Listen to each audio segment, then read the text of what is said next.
ਜਲਿਆਂਵਾਲਾ ਬਾਗ ਸਾਕੇ ਦੇ ਸ਼ਹੀਦਾਂ ਦੇ ਵਾਰਸਾਂ ਦਾ ਛਲਕਿਆ ਦਰਦ। ਸ਼ਹੀਦ ਕ੍ਰਾਂਤੀਕਾਰੀਆਂ ਦੇ ਪਰਿਵਾਰ ਅੱਜ ਵੀ ਇਸ ਦਿਨ ਨੂੰ ਕਾਲੇ ਦਿਨ ਵਜੋਂ ਮਨਾਉਂਦੇ ਨੇ। 77 ਸਾਲ ਤੋਂ ਵੀ ਜ਼ਿਆਦਾ ਸਮੇਂ ਦੀ ਆਜ਼ਾਦੀ ਦੇ ਬਾਅਦ ਵੀ ਸਰਕਾਰਾਂ ਵੱਲੋਂ ਅਜੇ ਤੱਕ ਯੋਗ ਸਨਮਾਨ ਨਹੀਂ ਮਿਲਣ ਦੇ ਲਗਾਏ ਇਲਜ਼ਾਮ। 13 ਅਪ੍ਰੈਲ 1919 ਨੂੰ ਜਲਿਆਂਵਾਲਾ ਬਾਗ ਹੱਤਿਆਕਾਂਡ ਹੋਇਆ ਸੀ, ਜਿੱਥੇ ਨਿਹੱਥੇ ਬੇਦੋਸ਼ੇ ਲੋਕਾਂ ਉੱਤੇ ਜਨਰਲ ਡਾਇਰ ਦੇ ਵੱਲੋਂ ਗੋਲੀ ਚਲਾਈ ਗਈ ਸੀ। ਤਾਂ ਇਸ ਮੌਕੇ, ਇਸ ਯਾਦਗਾਰ ਦੇ ਮੌਕੇ ਵੱਡੀ ਗਿਣਤੀ ਵਿੱਚ ਅੱਜ ਲੋਕ ਸ਼ਰਧਾਂਜਲੀ ਦੇਣ ਜਲਿਆਂਵਾਲਾ ਬਾਗ ਪਹੁੰਚ ਰਹੇ ਨੇ। ਅੱਜ ਵੀ ਕੰਧਾਂ ਤੇ ਗੋਲੀਆਂ ਦੇ ਨਿਸ਼ਾਨ, ਸ਼ਹੀਦੀ ਖੂਹ ਅਤੇ ਸਮਾਰਕ ਦੇਖੇ ਜਾ ਸਕਦੇ ਨੇ। ਲੇਕਿਨ ਇੱਥੇ ਅੱਜ ਸ਼ਹੀਦਾਂ ਦੇ ਵਾਰਸ ਵੀ ਪਹੁੰਚੇ ਨੇ। ਉਹਨਾਂ ਨੇ ਮੀਡੀਆ ਨਾਲ ਗੱਲਬਾਤ ਕਰਦੇ ਹੋਏ ਕਿਹਾ ਹੈ ਕਿ ਸਰਕਾਰਾਂ ਦੇ ਵੱਲੋਂ ਉਹਨਾਂ ਨੂੰ ਅਜੇ ਤੱਕ ਬਣਦਾ ਮਾਨ ਸਨਮਾਨ ਨਹੀਂ ਦਿੱਤਾ ਗਿਆ, ਯੋਗ ਮਾਨ ਸਨਮਾਨ ਨਹੀਂ ਦਿੱਤਾ ਗਿਆ। ਸਰਕਾਰ ਵੱਲੋਂ ਸ਼ਹੀਦ ਪਰਿਵਾਰਾਂ ਲਈ ਕੋਈ ਵੱਡਾ ਕਦਮ ਨਹੀਂ ਚੁੱਕਿਆ ਗਿਆ। ਸਿਰਫ ਖਾਸ ਦਿਨਾਂ 'ਤੇ ਹੀ ਉਹਨਾਂ ਨੂੰ ਯਾਦ ਕੀਤਾ ਜਾਂਦਾ ਹੈ ਅਤੇ ਬਾਕੀ ਸਮੇਂ ਭੁਲਾ ਦਿੱਤਾ ਜਾਂਦਾ ਹੈ। ਕੀ ਕੁਝ ਕਹਿਣਾ ਹੈ ਜਲਿਆਂਵਾਲਾ ਬਾਗ ਸਾਕੇ ਦੇ ਸ਼ਹੀਦਾਂ ਦੇ ਵਾਰਸਾਂ ਦਾ, ਆਓ ਦੇਖਦੇ ਹਾਂ। मेरा नाम सुनील कपूर है। मैं शहीद लाला वासूमल कपूर जी का पड़पोता। मेरे परदादा लाला वासूमल कपूर जी इत्थे 2 गोलियां लगन नाल शहादत दा जाम पीता और मेरी परदादी जिहड़ा ने इस रात दी गवाह भी सी और इत्थे लाला जी नू हज़ारां दी लाशां तो ढूंढ के उन्होंने इत्थे उन्हां नू दोबारा जिहड़ा इस रात जिहड़ी खूनी रात सी, खूनी विसाखी सी, उसदे विच बहुत वड्डा रोल निभाया कि स्वतंत्रता दे लक्ष्य नूं पूरा करन लई एडा वड्डा स्वतंत्रता दा जिहड़ा नरसंहार है वो जलियांवाला बाग दा साका है। और जिवें कि तुसीं कह रहे हो कि अज 13 अप्रैल 107 साल बीत जाने के बाद भी आज हम लोग अपने पहचान के लिए अलग अलग दफ्तरों में, जैसे केंद्र सरकार और पंजाब सरकार के दफ्तरों में धक्के खा रहे हैं। अगर आप डीसी के पास जाते हैं तो वो गाइडलाइन बताते हैं कि ये गाइडलाइन है। अगर आप केंद्र सरकार के पास जाते हैं तो वो अपनी गाइडलाइन बताते हैं। अब आप मुझे ये बताओ कि आपकी पॉलिसी बनती है 2007-8 में और 100 साल के बाद पॉलिसी बनाते हो कि जी हम इसमें अपना पोता पोती या नाता नाती आएंगे, उसको हम देंगे। आज मेरी एज 50 साल हो गई है, मैं पड़पोता हूँ। आप 107 साल के बाद कोई गाइडलाइन, कोई स्वतंत्रता की संग्राम के शहीदों की बनाते हैं तो वो तो इम्प्लीमेंट ही नहीं होनी। वो तो हमारे ऊपर एक जैसे ऐसे लगता है कि किसी को नैपकिन के साथ पूंछ के फेंक देना कि आपको सिर्फ वोट चाहिए। देखो, मैंने एक छोटा सा जुमला बनाया कि नेता यहाँ पे आके माथा टेक के वोट ले जाते हैं और कलाकार अपनी फिल्में बना के यहाँ से नोट इकट्ठे करके ले जाते हैं। ये एक बहुत बड़ा सच है। अभी अक्षय कुमार की एक केसरी 2 आई थी, देखो यहाँ पे उसने इतना बड़ा मंच लगाया। पहले तो मैं सोचता हूँ कि ये कोई पब्लिसिटी का तो यहाँ पे था नहीं, ये पब्लिसिटी डोमेन बना दिया उसने। उसके देखो, उसका राइट है कि चलो आए यहाँ पे नतमस्तक होए। जो इतना बड़ा नरसंहार, अगर उसकी फीलिंग है वो तो यहाँ पे उसने ऐसा एक मार्केटिंग बना दी अपनी प्लेटफॉर्म कि यहाँ पे बड़ा मंच लगाया और बड़े मंच पे आके अपनी फिल्म को बेच के आगे निकल गए। ये मैं समझता हूँ, मैंने अपनी दिल की गहराइयों से कह रहा हूँ, अगर वो सच्चा देशभक्त है तो ये चीज उसके क्यों नहीं दिल में आई कि यहाँ पे कोई ये मार्केटिंग स्थल तो है ही नहीं उसका। ये तो एक शहीदी स्थल है, शहीदों का मंदिर है। दूसरा, किसी भी शहीदों को उसने अपने पास बुलाया ही नहीं। यहाँ पे आया, फिल्म रिलीज की और चले गए, मार्केटिंग की, चले गए। तो ये चीजें एक छोटी छोटी हैं, लेकिन जिनकी जिम्मेवारी है, मेरी जिम्मेवारी है, ये भी शहीद परिवार से है, ये मेरा बेटा, इनकी सबकी जिम्मेवारी है कि हमें इस मंदिर को कैसे आगे के लिए, आगे अपनी पीढ़ियों के लिए कैसे एक संदेश देना है कि कम से कम अपने देश को प्यार करने वाले, देश की सुरक्षा में कहीं भी कोई आंच ना आए। इसके लिए ये बहुत बड़ी उदाहरण है जलियांवाला बाग का 13 अप्रैल 1919 का साका। सबसे बड़ी बात ये है कि आज आप देखिए हजारों की गिनती में यहाँ पे टूरिस्ट आ रहे हैं। पहले वो हरमंदिर साहब में माथा टेक के यहाँ पे आ रहे हैं, लेकिन आप किसी भी टूरिस्ट से अभी पूछ लें कि यहाँ पे क्या हुआ, उनकी फीलिंग ये है कि एक पार्क में आए हैं, फोटो खिंचवाई है और चले गए। ये जिम्मेवारी किसकी है? केंद्र सरकार की जिम्मेवारी नहीं बनती क्या? पंजाब सरकार की जिम्मेवारी नहीं बनती कि लोगों को इसके इतिहास के बारे में बताया जाए कि यहाँ पे इतना बड़ा नरसंहार हुआ, कैसे हुआ, ब्रिटिश सरकार ने क्या क्या हमारे साथ इतने इतने बड़े पीड़ादायक नरसंहार किए हैं। ये जिम्मेवारी है, वो जिम्मेवारी लेने के लिए तैयार नहीं है। दूसरा कि मेरे परदादा शहीद लाला वासुमल कपूर जी, जिन्होंने शहादत का जाम पिया और शहादत देने के बाद भी आज तक हम लोग उनके ताम्र पत्र के लिए वेट कर रहे हैं, उनके सम्मान पत्र के लिए वेट कर रहे हैं। आज आने वाले हैं रवनीत बिट्टू जी। रवनीत बिट्टू जी के दादाजी ने भी शहादत पाई है पंजाब सरकार में जब वो मुख्यमंत्री थे आतंकवाद के टाइम पे। अब आप ये सोचिए कि आतंकवाद के टाइम पे जो बेअंत सिंह जी को उन्होंने जो भी उनको फैसिलिटेट किया, क्या इस नरसंहार के जो परिवार है उनको सरकार की जिम्मेवारी नहीं बनती कि उनको फैसिलिटेट करें, उनको उनके ताम्र पत्र सम्मान पत्र दें, चाहे पंजाब सरकार है चाहे केंद्र सरकार है। मैंने कई बार अपनी Jallianwala Bagh freedom fighter foundation से इनसे कई बार रिक्वेस्ट की है, 13 मांगे भी रखी हैं कि जो एक कमेटी का जो ये जलियांवाला बाग की कमेटी है, कम से कम हमारे परिवारों में 2-3 मेंबर होने चाहिए ताकि वो भी अपनी दिल की गहराइयों से कुछ अच्छे सुझाव दे सकें।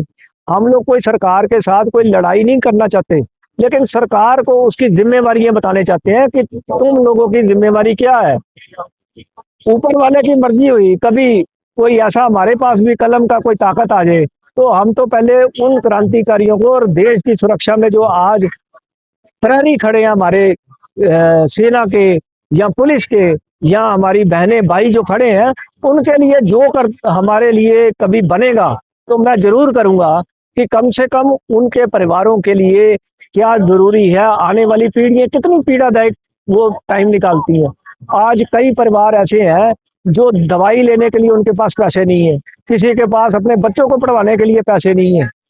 ठीक है कि आज हम थोड़े से सक्षम हो गए हैं, लेकिन कुछ परिवार ऐसे हैं, आप देखो, आप खुद पत्रकार हो, आप भी देखते हो कि भगत सिंह या उधम सिंह के वो दिहाड़ीदार करते हैं, एक भतीजे या उनके जो आगे वंशज है। तो ये क्या मैसेज दे रहे हो आप? इतने इतने बड़े वहां पे भगत सिंह के शहीदी स्थल बना दोगे। ये जलियांवाला बाग का जी 100 करोड़ रुपया सैंक्शन किया है जी।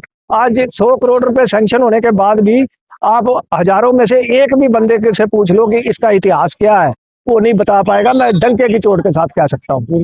आज 13 अप्रैल साकी का दिन है, आपको वो दिन याद आता होगा जब आपके दादाजी को गोलियां लगी थी। देखो, मैं उस पीड़ा से निकलता हूँ हर बार, क्योंकि मेरी परदादी श्रीमती पूरन देवी जब शाम को ये घटना 5 बजे के करीब हुई तो तब रॉलेट एक्ट के अगेंस्ट ये सभा बुलाई गई थी और उसके बाद बिल्कुल यहाँ पे कर्फ्यू लग गया, 144 धारा लग गई और फिर भी वो लालटेन लेके, हमारा घर बिल्कुल अभी पास है, ये जो यहाँ से नजदीक है, ज्यादा से ज्यादा 5 से 7 मिनट पैदल लगते हैं, तो कम से कम उनको 2 घंटे तो इस बाग में पहुंचने के लिए लग गई।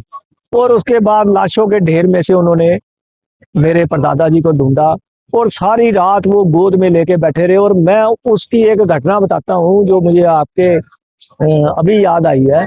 कहते थोड़ा सा पंजाबी में मैं तो एक्सेंट देने लगा हूँ कि कहते कि भी एक छोटा जिहा बच्चा 13-14 साल का, तो उन्हें 6-7 साल का एक होर बच्चा होना, ते वो आवाज देता है मेरी परदादी नू कि माए सानू भी पानी पिया दे, मेरे वीरे नू पानी पिया दे। मेरे रोंगटे खड़े हो रहे हैं कि वो दृश्य की होएगा उस टाइम का, क्योंकि उस टाइम के उत्ते तकरीबन कहते हैं कि 35 तो 45 बच्चों की भी डेथ हुई सी ਜਿਹੜੇ शहादत ਨੂੰ जाम पा गए सी। तो ये बहुत बड़ा एक दर्दनाक जिन्हों सोच के भी दुनिया के इतिहास के विच बहुत बड़ा ये एक नरसंहार सी। जो जिवें परदादी जी इत्थे सारी रात दी गवाह रहे, मुड़ के वो कहते कि भी इत्थे इधर सुबह कुत्ते आ गए, गिद्धे आ गई, जख्मी हालत में नोच रहे थे। क्या दृश्य होगा वो, और वो दृश्य और कोई किसी को उपचार नहीं मिल रहा है। ਐਡੀ ਬਰਬਰਤਾ ਤੇ ਕਰੂਰ ਸਰਕਾਰ ਸੀ ਇਹ। ਇਸ ਤੋਂ ਵੱਡੀ ਕਰੂਰਤਾ ਕੀ ਹੋ ਸਕਦੀ ਹੈ ਕਿ ਗੋਲੀਆਂ ਮਾਰਨ ਤੋਂ ਬਾਅਦ ਉਹਨਾਂ ਨੂੰ ਉਪਚਾਰ ਨਹੀਂ ਮਿਲਿਆ, ਤੜਪ ਤੜਪ ਕੇ ਉਹ ਸ਼ਹਾਦਤ ਨੂੰ ਜਾਮ ਪਾਇਆ। ਸੋ ਇਹ ਬਹੁਤ ਵੱਡਾ ਇੱਕ ਦਰਦਨਾਕ ਘਟਨਾ ਹੈ।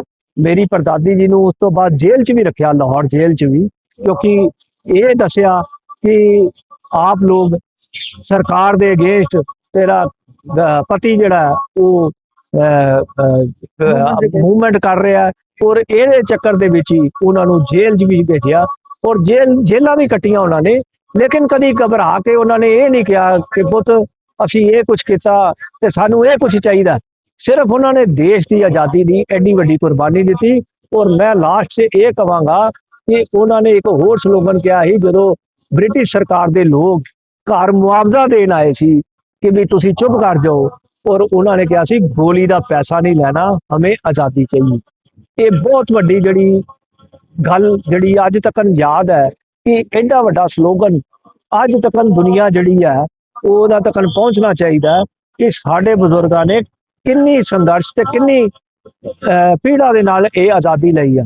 ਔਰ ਕਈ ਸਾਡੇ ਮੈਂਬਰ ਪਾਰਲੀਮੈਂਟ ਇਹੋ ਜਿਹੇ ਸਵਾਲ ਕਰਦੇ ਆ ਕਿ ਜਿਹੜੀ ਸੁਤੰਤਰਤਾ ਹੈ ਉਹ ਮੁਫਤ 'ਚ ਹੀ ਮਿਲ ਗਈ, ਜਾਂ ਕਿਸੇ ਨੇ ਸੰਘਰਸ਼ ਹੀ ਨਹੀਂ ਕੀਤਾ, ਜਾਂ ਕਿਸੇ ਨੇ ਕੁਰਬਾਨੀ ਹੀ ਨਹੀਂ ਦਿੱਤੀ।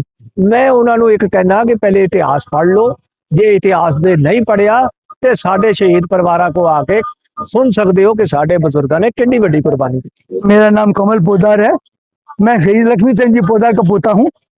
पोदार जी, आज 13 अप्रैल बैसाखी का त्योहार रहा है, वो जो जहाँ पे शहीद हुए थे, क्या कौन सा आपके परिवार में शहीद हुए थे, क्या कहना चाहते हैं? मेरे दादाजी शेख लक्ष्मी चंद जी पोदार शहीद हुए थे यहाँ पे, जनरल डायर की गोलियों से भुने गए थे। तो जो जनसभा हो रही थी यहाँ पे रोड अटैक के विरोध में, उसमें शामिल थे, तो यहाँ पे उन्होंने गोलियों की वजह से वो शहीद हो गए। आपको कैसे पता चला?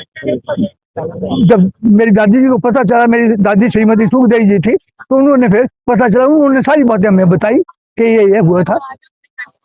तो क्या क्या बताया आप? बस यही सब बताया कि जो इतनी बड़ी शहादत देती, बाकी आज तक हमारे शहीदों के परिवारों को कोई बेनिफिट नहीं मिला। इतनी बड़ी बड़ी सभाएं होती है, इतनी बड़ी सरकारें आती है, सब क्या के गुजारिश की है कि हमारा भी कुछ सोचा जाए, किया जाए, बाकी नहीं, कोई परवाह नहीं इनको। क्या माहौल था उस समय, क्या माहौल था, क्या हो रहा था जहाँ पे जो यहाँ सभा हो रही थी किस चीज? रोड अटैक के विरोध में, उस काले कानून को हटाने के लिए। रोड अटैक का मतलब काला कानून, यानी किसी भी बच्चे पे, बड़े पे, बूढ़े पे, जवान पे, किसी पे भी शक हो जाए कि हमारे बरखलाफ है गोरा सरकार के, उसी को उठा के अंदर कर देते थे, जिसकी ना कोई दाद ना फरियाद, ना कोई वकील, ना दलील, ना फिर कुछ नहीं कर सकते, सट सट के मर जाता था अंदर ही। तो इस काले कानून को हटाने के लिए जगह जगह गली मोहल्लों में जगह जगह जलसे जुलूस होने लगे, जनसभाएं होने लगी, तो उसी के लिए जो यहाँ पे ग्राउंड में सभा हो रही थी। तो कितने लोग शहीद हुए? ना करते 1500 आदमी तो हुए ही थी, बाकी डीसी ऑफिस में सिर्फ 382 से 400 आदमियों का नाम है, कोई ज्यादा नाम नहीं है। और क्या क्या चीज यहाँ पे बनी है, क्या क्या आपने देखा, क्या क्या जो तब्दील हुआ उसमें? तब्दीलियां बहुत कुछ कर दी जिससे कि पहचान ही नहीं आता। वो ये कुआं कैसे बना था? कुआं 1925 से 1927 में बना, और बना कैसे? हमारे परिवार के जो आदमी शहीद हुए थे ना, उनके घरों से चंदा लिया गया, 1 आना 2 आना 3 आने। आपको 1 आना भिखारी भी नहीं देता, और उस वक्त 1 आने की बड़ी वैल्यू थी।